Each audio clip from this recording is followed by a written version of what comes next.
दिल्ली विधानसभा चुनाव में सुबह 7 बजे से वोटिंग लगातार जारी है और इन सब के बीच अलग अलग क्षेत्रों में वोटिंग प्रतिशत अलग अलग दिखाई दे रहा है। इन सब की जानकारी के साथ हमारे साथ नवीन सर मौजूद हैं।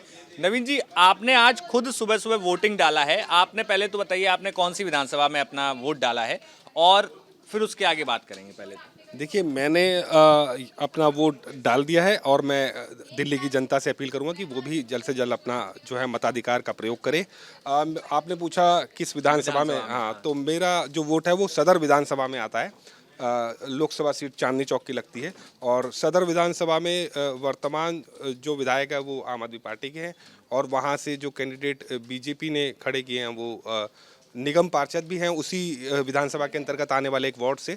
और कांग्रेस ने भी वहाँ से एक बड़े नेता को टिकट दिया है जो कि 15 साल करीब विधायक रह चुके हैं बगल वाली जो सीट है हमारे त्रिनगर की सीट की। तो कंपटीशन वहाँ पर ठीक ठाक दिखाई दे रहा है।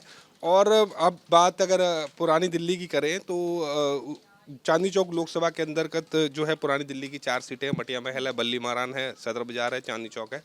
तो इन चारों ही सीटों पर मत प्रतिशत मैं अभी देख रहा था 11 बजे तक का जो मत प्रतिशत था वो 20% से कम था। 18, 13, चांदनी चौक में 13 था, सदर बाजार के अंदर 16 था और बल्ली मारान जो कि मुस्लिम बहुल सीट है, मटिया महल दोनों मुस्लिम बहुल सीट है, उन दोनों ही सीटों पर मत प्रतिशत जो है 17 से 18% देखा गया था। लेकिन मैं देख रहा हूँ कि कुछ सीटें जो आउटर दिल्ली की या फिर ईस्ट दिल्ली के, नॉर्थ ईस्ट दिल्ली की खास तौर से जो सीटें हैं वहाँ पर मत प्रतिशत जो है वो काफ़ी तेज़ी से आगे बढ़ता हुआ दिखाई दे रहा है। 30% तक वोटिंग वहाँ हो चुकी है कई सीटों पर। तो ये थोड़ा सा अचंभित करने वाली बात है क्योंकि पुरानी दिल्ली में आप जो बता रहे हैं, पुरानी दिल्ली में आखिर सर इतना कम वोटिंग परसेंटेज क्यों है और पुरानी दिल्ली का क्या समीकरण है जिस वजह से क्या ये बढ़ सकता है शाम तक या फिर ये इतना ही इतनी स्लो तरीके से आगे बढ़ेगा? देखिए, उसका कारण ये है कि जो जिसे कहते हैं वॉल्ड सिटी, जो हर एक शहर में एक वॉल्ड सिटी होती है, तो ये पुरानी दिल्ली का जो इलाका जो जो शहर है पूरा, उस एरिया के अंदर जो है व्यापारी लोग बहुत ज़्यादा हैं। काम धंधे जो है कारखाने हैं, कुछ अपने दुकानें हैं, बड़े बिजनेस मर्चेंट हैं। तो वहाँ पर जो लोग रहने वाले जो लोग हैं वो थोड़े दिन की शुरुआत थोड़ी सुस्त होती है क्योंकि आमतौर पर शहरों की ये आदत होती है, छुट्टी का दिन है तो सुबह थोड़ा सा कम मत प्रतिशत रहता है। और आप देखेंगे कि और दूसरे जो इलाके हैं जहाँ पर लेबर क्लास के लोग होंगे या जो नौकरी पेशा जो लोग हैं, प्राइवेट नौकरी वाले जो लोग होंगे, क्यों तो वो लोग सुबह अपना वोट करके अपने काम पर निकल गए। तो इसका थोड़ा सा अंतर मुझे दिखाई दे रहा है। वॉल सिटी के अंदर ये है कि क्योंकि वहाँ बिजनेसमैन है और वो सभी ज़्यादातर वही लोग हैं जिनके अपने व्यापार हैं, तो वो सब आज बंद है दिल्ली में। तो इस वजह से वो अपने दिन का सदुपयोग करते हुए आप देखेंगे दोपहर के बाद वहाँ पर मत प्रतिशत बढ़ता है। मैं भी जो है इतने सालों से वोट कर रहा हूँ तो मैंने देखा है कि 4 बजे के बाद काफ़ी तेज़ी से कतारें लगती हैं और रात तक वोट वहाँ चलते हैं। तो हमें आशा है कि आगे धीरे धीरे शायद मत प्रतिशत थोड़ा सा और बढ़ेगा। अच्छा, अगर हम एक आखिरी सवाल पुरानी दिल्ली को लेकर मैं पूछना चाहूँगा कि पुरानी दिल्ली में दिल्ली सरकार की तरफ से तमाम डेवलपमेंट के काम कराए गए, वहीं भारतीय जनता पार्टी के अपने अलग दावे हैं। क्या लगता है कौन ज़्यादा वहाँ पर इस वक्त किन की योजनाएं हैं जो लोगों तक पहुँची हैं? कौन जो है, कौन सी पार्टी है जो कि लोगों का परसेप्शन क्या है कि कौन सी चीज़ें अच्छी हुई हैं, कौन सी कम हुई हैं, किसका कैंपेन ज़्यादा इफेक्टिव लगा आपको? देखिए, अगर हम वॉल सिटी की बात करें, उस इलाके की बात करें तो वहाँ पर आम आदमी पार्टी के ही चारों सीटों पर विधायक हैं। लेकिन क्योंकि उस सीट पर व्यापारी वर्ग की संख्या बहुत ज़्यादा है और मुस्लिम वर्ग की संख्या भी अच्छी खासी है, तो इस वजह से जो है डिसाइडिंग फैक्टर जो है वो ये दोनों ही वोट रहते हैं।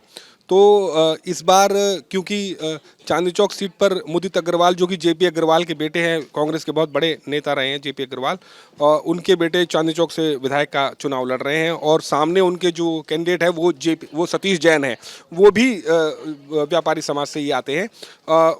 और तीसरे जो कैंडिडेट है वहाँ पर वो प्रहलाद सिंह साहनी जो कभी कांग्रेस के बड़े नेता थे, उनके बेटे जो है उनको टिकट दिया है आम आदमी पार्टी ने।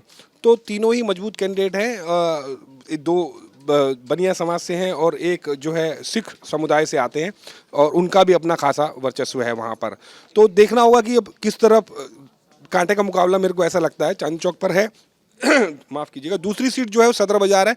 सदर बाजार के अंदर भी सामने कैंडिडेट एक सोमदत्त हैं जो कि आम आदमी पार्टी के हैं, जो वो ब्राह्मण समाज से आते हैं। दूसरी तरफ उनके सामने जो है मनोज जिंदल जो कि वैश्य समाज से हैं। और तीसरे कैंडिडेट हैं अनिल भारद्वाज कांग्रेस से, जो कि ब्राह्मण समाज से है। तो वहाँ पर नुकसान थोड़ा सा मुझे ऐसा लगता है कि जो आम आदमी पार्टी कैंडिडेट है वो थोड़ा सा, क्योंकि उनके सामने कांग्रेस के कैंडिडेट भी ब्राह्मण समाज से ही हैं, तो शायद थोड़े से समीकरण बदल सकते हैं। लेकिन एक गुड एज इसलिए भी उनके पास में क्योंकि 15 साल से मतलब जब 2013 से ही वो विधायक वहाँ जीत के आ रहे हैं, तो वहाँ भी थोड़ा सा कांटे का मुकाबला, रोचक मुकाबला देखने को मिल सकता है। बात करें मटिया महल की या बल्ली मारान की, बल्ली मारान से आप जानते हैं हारून यूसुफ जो है पुराने नेता हैं कांग्रेस ने, इस बार उन्हें दोबारा टिकट दिया है। आम आदमी पार्टी ने इमरान हुसैन को टिकट दिया है, तो वहाँ पर भी मुकाबला जो है और मटिया महल में भी मुस्लिम कैंडिडेट हैं, शोएब इकबाल के बेटे को टिकट दिया आम आदमी पार्टी ने। तो बीजेपी ने वहाँ से अपनी वार्ड मेंबर को एक दलित महिला को टिकट दिया है। बीजेपी अक्सर ये करती है कि जहाँ पर मुस्लिम बहुल सीटें होती हैं वहाँ पर वो अपने दलित कैंडिडेट को टिकट देती है, ताकि वो जनता को मैसेज दे पाए कि 70 में से 12 सीटें दलितों के लिए रिजर्व है, लेकिन हम 13 सीटों पर दलित कैंडिडेट को उतार रहे हैं। तो ये समीकरण वो बैठाते हैं। अब देखना होगा कि नतीजे कैसे रहते हैं, लेकिन मुकाबला बहुत रोचक है पुरानी दिल्ली की चारों ही सीटों पर। बिल्कुल। तो ये जानकारी थी पुरानी दिल्ली की सीट को लेकर। हम आगे और सीटों की चर्चा करेंगे, तब तक देखते रहिए न्यूज़ नेशन। न्यूज नेशन अब व्हाट्सएप पर खबरों के ताजा अपडेट के लिए न्यूज नेशन के इस क्यूआर कोड को स्कैन करें।